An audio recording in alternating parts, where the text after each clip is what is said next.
Everybody, and welcome to the webinar, Getting Started, Best Practices for Creating Your First Course in Möbius. My name's Johnny.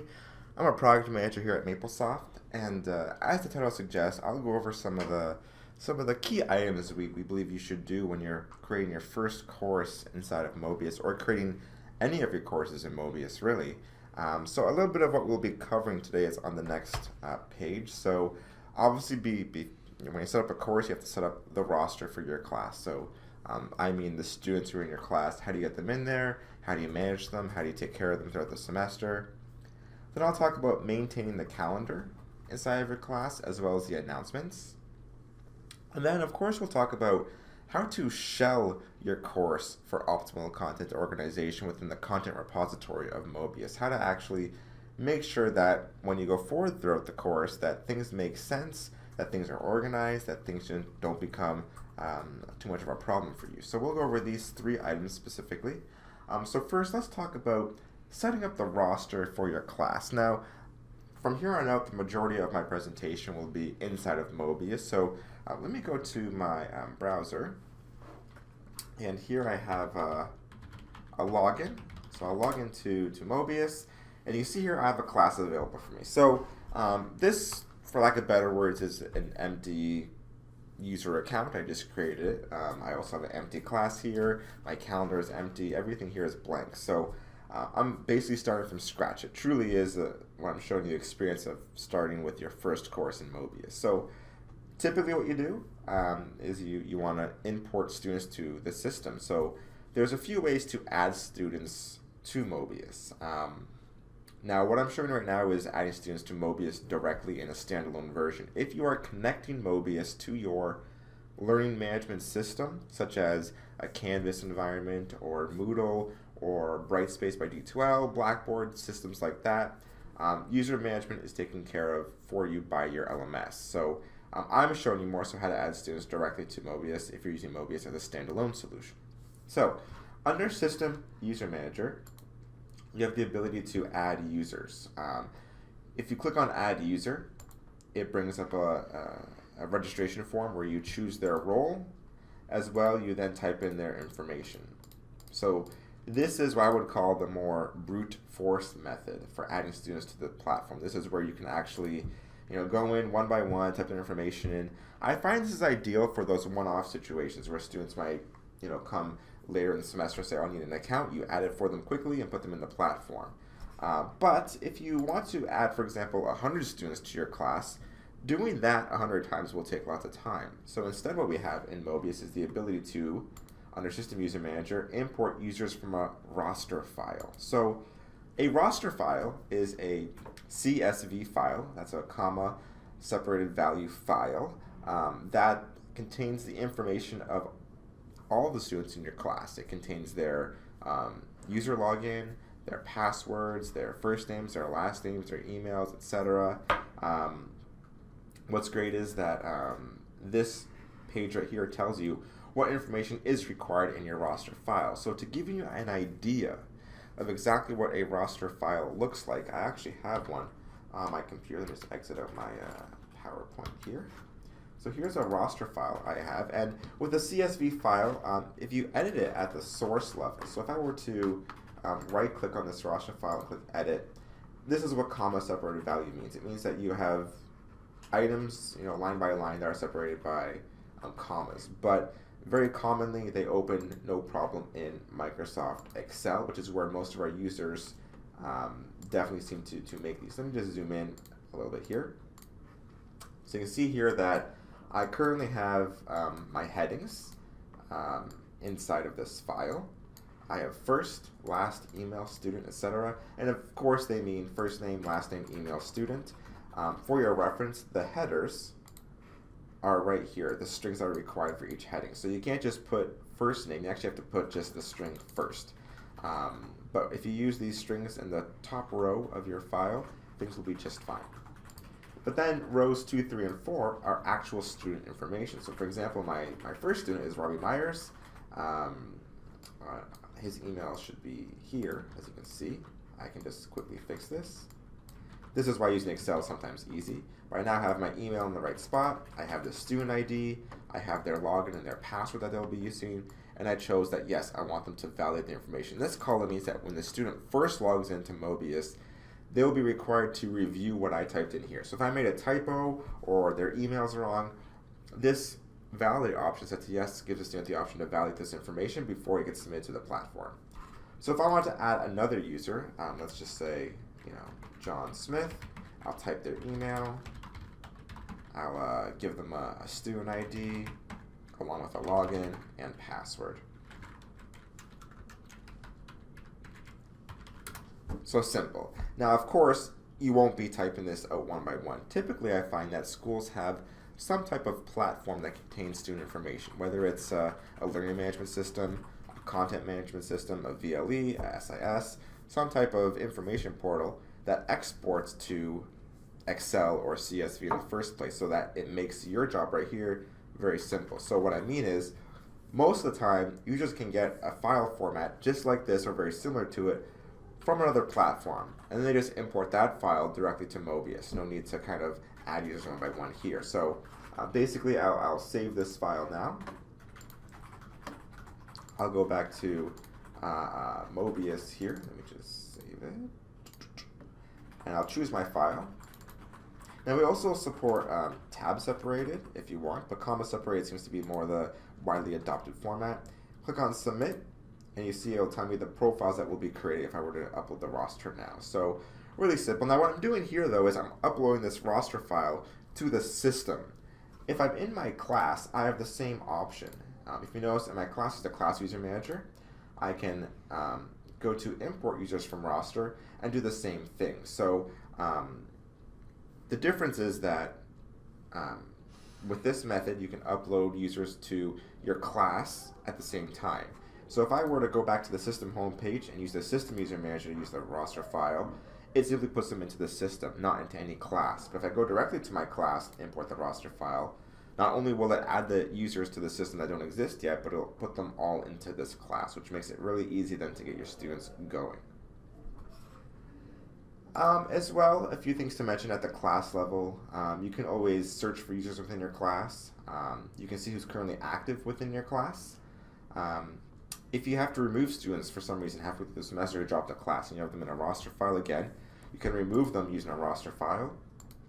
Register users, this is more of a one-by-one basis. So if they're already in the system, you can search for their name and let me find one here. Search for the name, select them, and register them into your class. This also allows you to register not only additional students, but also other proctors or instructors you may need in your class. Or of course, you can remove users. So within a class, you can add or remove users both using roster files or more of the traditional manual method that you might be used to already with other systems. But that's managing users within your class. So basically, once you have the users in your class, you might want to set a class message or an announcement or manage, as you see here, the calendar for their class. So let's first talk about announcements. So as you can see here, in a brand new class, there's no class message. You have to set that yourself. So to do that, you go to class info and you go to edit. And then you scroll down to class message. So you always have the opportunity here to set the class message or to modify it. You can simply say, welcome to our class. This will be a fun semester. You can, of course, adjust the font if you like. I can change the font, I can change the size, and maybe the color as well.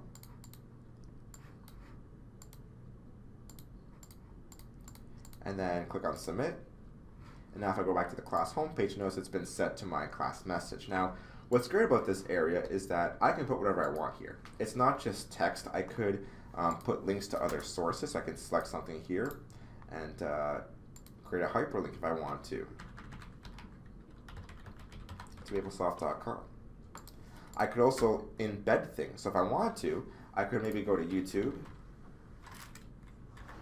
I'll find a video from MapleSoft, of course, that I want to embed. So I'll find this, let's say Maple 2017 highlights. I'll get the ability to share it, so I'll simply copy the video here to embed it. And then back inside of Möbius, there's an option here to embed a video. So I'll simply paste the link to YouTube, click OK, and it will put the video for me. So click on Submit. Let me see if it worked here. Let me actually copy the actual link at the top.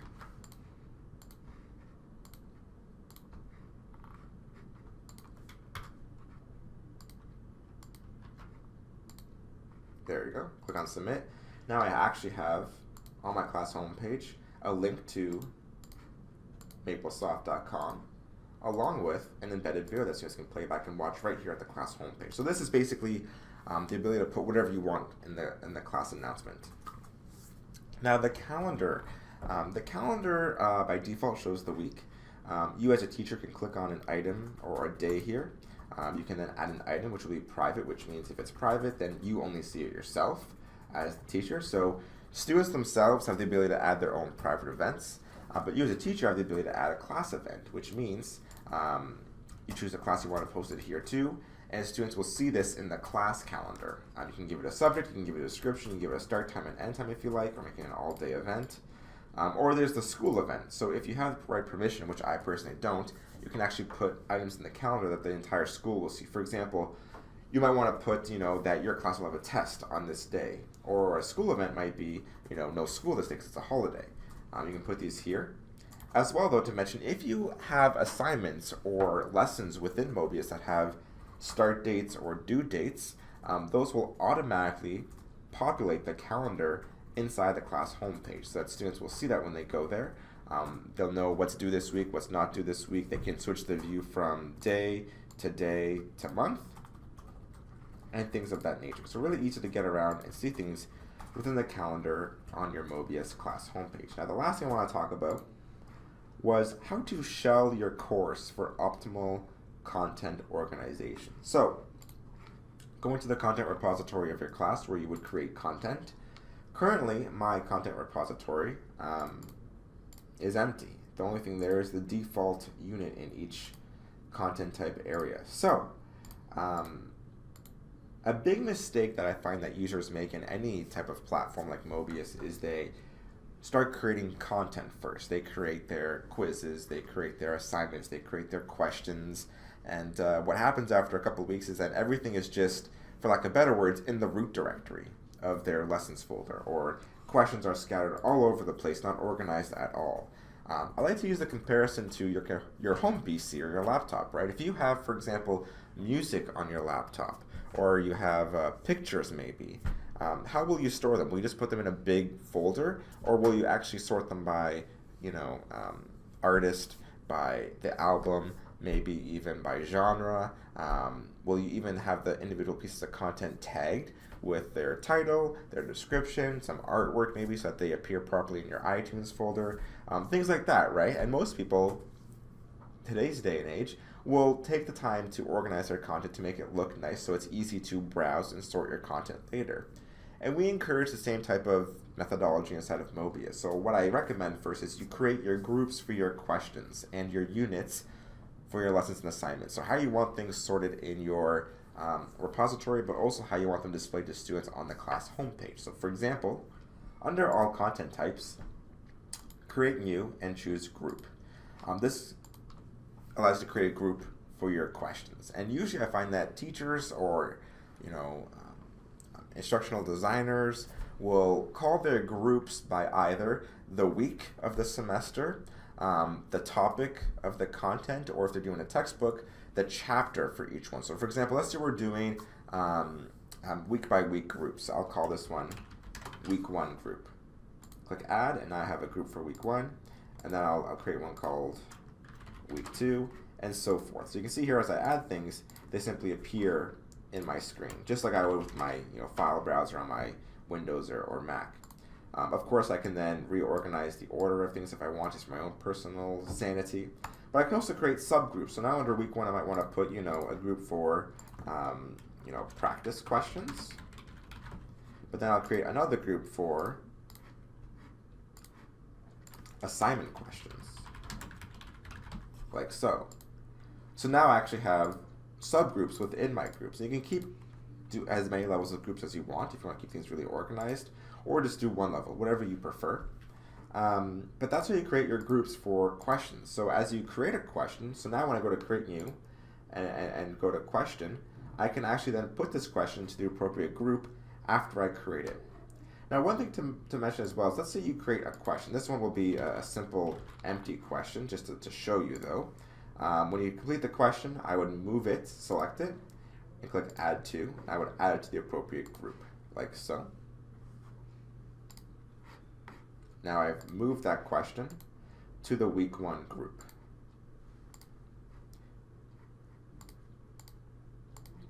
Now I also want to talk about, once you have the question in there, you can also edit the questions, the tags for the question, how you would find it later. So for example, I can edit the details. I can change the description. I can change the attribution if I want to another school, who I want to attribute it to, the difficulty, the language I can define. I can choose what subject it makes sense to be in. I can even add custom information fields such as, week and then the value of 1. So the reason I recommend as well doing this is so that you can actually find things later. It makes it easy to find things. So once you have all your questions organized and sorted nicely, you can also think about at the same time how you want your units to look like. So a unit, again, it's for sorting purposes, but it also allows you to control how things will appear on the class homepage. So right now, you can have units on the left-hand side, the students can browse to find the content then. So in the content repository, the same idea when creating a question group. You go to lessons and assignments and you click on new units and you give it a name. So again, you might want to put, week 1 lessons and assignments. Click on add unit, and now I have this unit. So what's great is you can actually add these units as much as you want, and they will not appear on your class homepage until you actually put an assignment or a lesson within them. For example, if I go back to my class homepage, notice that there's nothing there still. But if I go to my content repository, and let's say I want to create a new lesson, I'll choose here.